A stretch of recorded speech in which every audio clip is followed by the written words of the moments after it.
El día de ayer la Corte aprobó el presupuesto sin reducir los privilegios, es lo que mencionó la ministra Lenia Batres, y también en la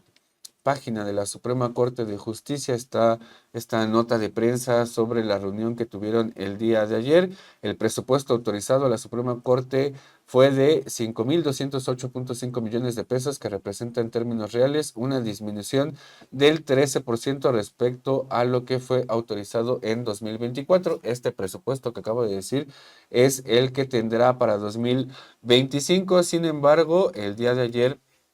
la ministra Lenia Batres también mencionaba en una nota informativa que en una larga sesión privada e inusual del Pleno de la Suprema Corte, los ministros habían aprobado distintas modificaciones al presupuesto que había sido mandado por la Cámara de Diputados en virtud del recorte que se había aprobado por esta Cámara el día de ayer. En las distintas propuestas que fueron presentadas, hubo una en particular, la de la ministra presidenta Norma Lucía Piña Hernández, y se puso a consideración la disminución de los recursos destinados al comedor de los trabajadores y al recorte también de varias de sus prestaciones, pero no se tocaron los privilegios y las prestaciones de funcionarios de mayor jerarquía que están expresamente prohibidas por las distintas fracciones que se modificaron del artículo 16 de la Ley Federal de Austeridad Republicana. Anaí, lo que quiere decir esto es que están de nuevo en contra de la ley, están buscando por distintas vías no acatar el mandato constitucional y sobre todo no acatar el mandato del pueblo, ¿no? Así es, Aníbal, pero aquí hay algo muy importante y es que, como bien lo anunciaba la ministra Lenia Batres en esta tarjeta informativa, pues explicaba que esta propuesta plantea el cierre del comedor de ministras y ministros. Esta medida, pues la apoyó incluso la propia ministra Lenia Batres, pero también implica la reducción de 50% en el techo presupuestal para los comedores de los trabajadores, así como el establecimiento de una estrategia que incluya nuevas reglas para la prestación de este servicio y la revisión de la cuota de recuperación que se paga por el consumo de alimentos. Con esta medida se pretende ahorrar la cantidad de 25.897.214 pesos. Pero aquí algo a destacar es que pues esta medida, más que pues digamos beneficiar a los trabajadores, pues ahora sí que va en contra de ellos, ¿no? Porque lo que se planteaba era que esta medida fuera mayormente implementada hacia los ministros, las y los ministros del Pleno de la Suprema Corte de Justicia. Sin embargo, pues ellos buscan que esta reducción se haga mayormente en el grado de los trabajadores. Y esto es muy importante porque recordemos que pues los trabajadores apoyaron ampliamente a estas y a estos ministros que están presidiendo, que es bueno, que están al frente, ¿no?, del Pleno de la Corte, y que ahora pues digamos, de alguna manera haya una reversión de los propios ministros, porque también se aprobó descontar más de 158 millones de pesos que irían destinados al pago del bono de fin de año para los trabajadores con rangos que van entre los secretarios auxiliares y el personal operativo, mientras que ciertos privilegios que ya había denunciado en repetidas ocasiones la ministra Lenia Batres, pues que son solo para ministras y ministros, eso sí, lo siguen defendiendo. Entonces ahora esta medida pues es como vamos a quitarle, era como pues la política neoliberal que imperaba en el país, vamos a quitarle a los de abajo y pues nos quedamos con todos los de arriba, y pues esta es la defensa que hacen nuevamente de sus privilegios. Habría que preguntarle a los trabajadores que tanto apoyaron este intento de golpeteo de la propia Corte contra la reforma judicial. Pues ahora habría que preguntarles qué opinan de que ahora les están dando la espalda. Así es, Anaí, y esto que mencionas, pues desde luego que otra de las preguntas que surge es si se puede considerar esto como traición a ellos, a la cantidad de trabajadores que desde luego la parte de secretarios auxiliares y personal operativo eran uno de los sectores que no solamente tenían los rangos de nepotismo más elevados, sino también apoyaron activamente en este paro de labores que vivimos el año pasado a los ministros que estaban en contra de la reforma en ese entonces judicial, e incluso llegaron a irse en contra del ministro Alberto Pérez Dayán cuando votó en contra en esta sesión histórica en octubre pasado. Pues bueno, ahora la Suprema Corte les reduce este tipo de bonos de fin de año y también disminuyeron el 31% de espacios de estacionamiento, lo que implica que ello requerirá ajustar el número de cajones asignados a todos los órganos y áreas, incluidas las de las ponencias de las ministras y ministros, o sea, gente que apoya a estos ministros para hacer sus distintas actividades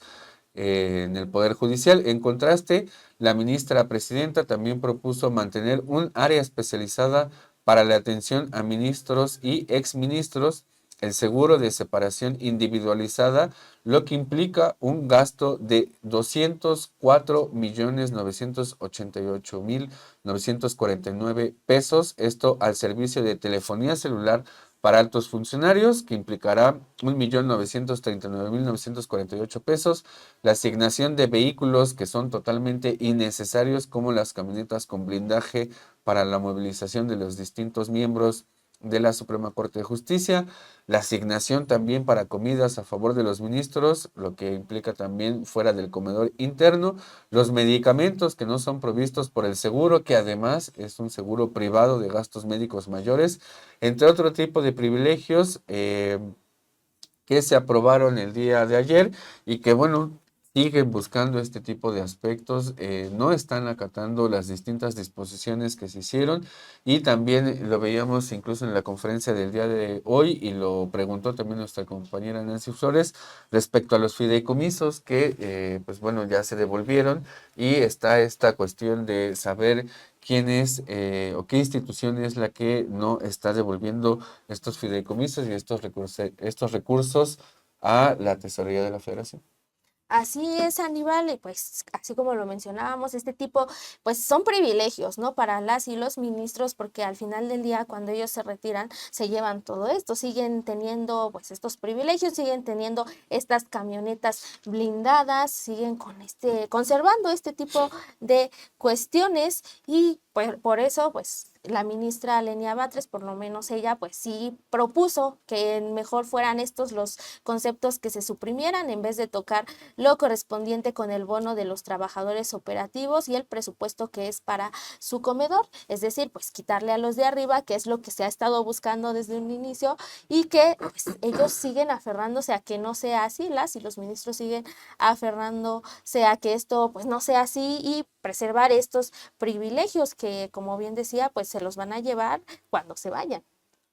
Claro, Anaí, bueno, ando un poco malo de la garganta por si llegan a escuchar mi voz un poco rara, pero este tipo de aspectos de la defensa de los privilegios, pues fue lo que se denunció constantemente, entre otro tipo de cosas, desde que estaba el presidente Andrés Manuel López Obrador, porque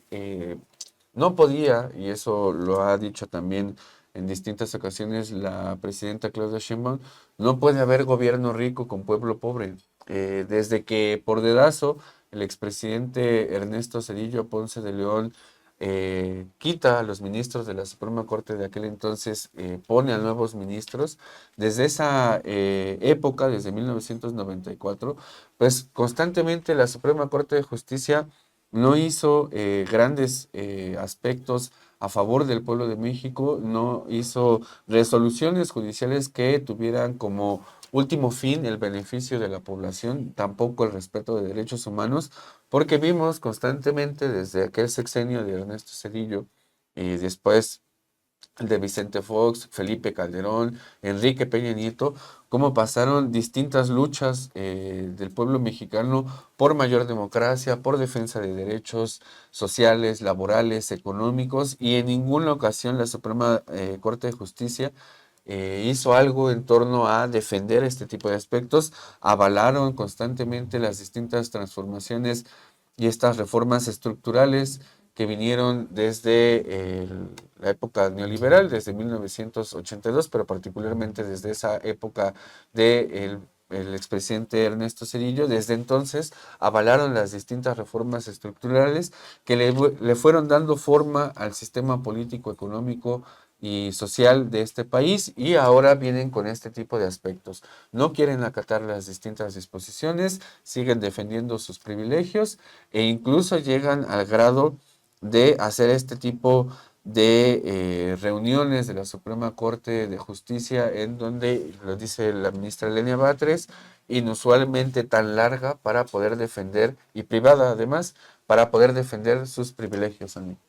Así es, Aníbal, y otro de los puntos que también se trató, pues fue una cosa, los privilegios se quedan, pero la otra cosa que se trató fue la posibilidad de restituir la remuneración de ministras y ministros que se había logrado disminuir en un 12% en la propuesta presupuestal para 2025, que esta propuesta también fue muy discutida, que incluso la ministra Lenia Batres pues tuvo ahí una breve discusión con la presidenta Norma Piña, pues porque esto ya es constitucional y forma parte de estas modificaciones que se hicieron a la Constitución en cuanto pues a todo lo que concierne al Poder Judicial, y lo que le decía en ese entonces la ministra Lenia Batres es que hay que acatar la Constitución, ¿no? Que ellos son los defensores de la ley y pues tienen que poner el ejemplo y acatar la Constitución, cosa que no han hecho. Al final, pues este fue el punto más debatido de esta sesión privada y finalmente fue rechazado.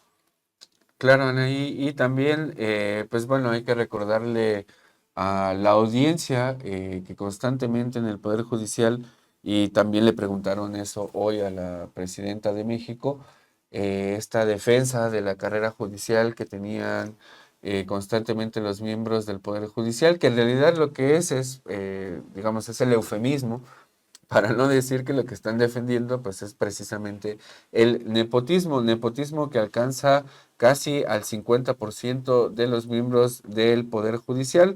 9 de cada 10 redes familiares en el Consejo de la Judicatura Federal están conformadas entre 2 y hasta 5 personas de una misma familia. Llegan a grados de consanguinidad que van desde hermanos, cónyuges, tíos, cuñados, principalmente, incluso hasta el quinto grado de consanguinidad. Los trabajadores con más de 4 familiares son alrededor del 23.75%, lo que representa a 11.329 trabajadores.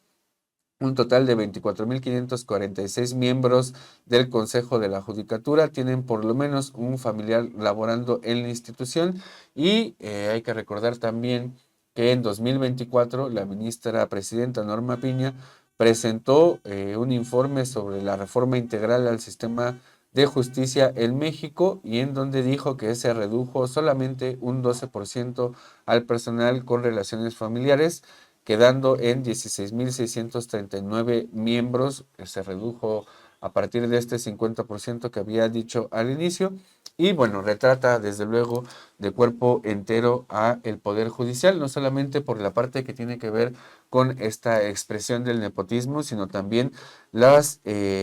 distintas defensas que hacen del poder económico. El día martes también hicimos un programa en donde veíamos y recuperábamos una sesión de la segunda sala de la Suprema Corte de Justicia, que ya va a desaparecer a partir de que sea efectiva esta reforma al Poder Judicial, pero ahí defendían a una de las empresas que conectaba precisamente con el viejo régimen, con estos grupos de salinistas, ¿no? Pedro Aspe, Luis Videgaray, que son miembros de una empresa que al final había sido beneficiada por esta segunda sala.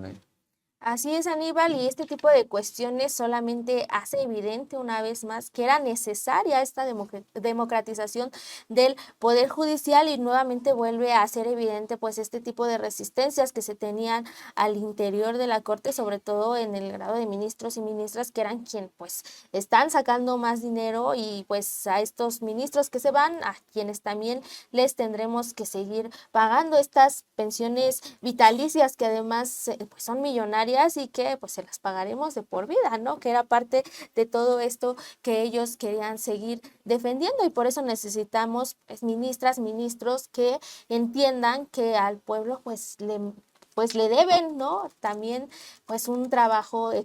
con excelencia, con ética, sobre todo pues apegado a pues a lo que es su trabajo, que es hacer valer las leyes, ¿no? Y respetar la Constitución. Claro, y hay que recordarle también a la audiencia, si le interesan pues más este tipo de aspectos, este tipo de temas. A finalizar el año pasado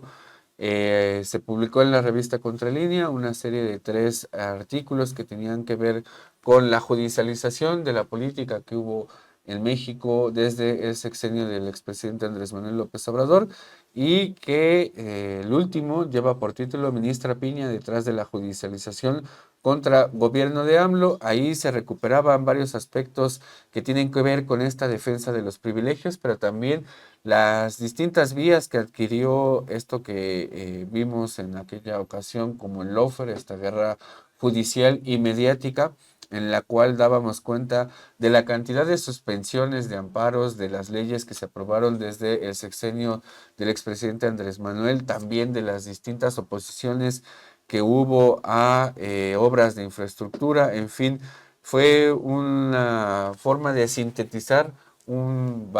mucho las distintas vías por las cuales se fue judicializando la política en el país desde que entró el expresidente Andrés Manuel López Obrador, y también ahí recuperábamos la parte que toca a los salarios y otras prestaciones de jueces, ministros y consejeros. Solamente destacar que el salario de un consejero de la judicatura ronda más de 3.5 millones,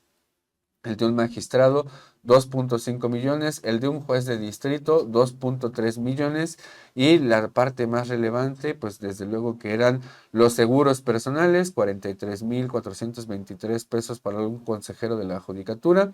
107,000 para un magistrado, para los jueces de distrito 104,000, y el fondo de ahorro pues rondaba para el consejero de la judicatura 500,000 de pesos, para un magistrado 340,000, para un juez de distrito 305,640 pesos, y el ingreso de un ministro de la Suprema Corte de Justicia era a monto mensual 792,256 pesos. Estos eran y son los distintos privilegios que siguen defendiendo en la Suprema Corte de Justicia. Así es, Aníbal, pues esto pues solo demuestra una vez más,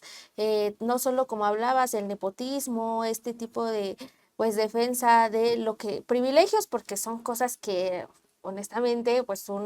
una persona que trabaja a diario pues nunca va a tener una camioneta blindada, que además se va a poder llevar a su retiro, que no va a contar con un comedor en el que además pues servían alimentos pues digamos también cortes de carne muy finos, que eran muy costosos y que pues digamos en cualquier otro trabajo no estarían presentes.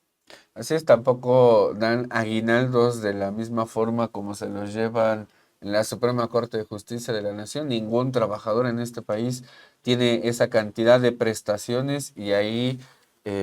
bueno, desde que estaba el gobierno del trabajo de Felipe Calderón, en realidad era el gobierno del desempleo y de la precariedad, y después con Enrique Peña Nieto,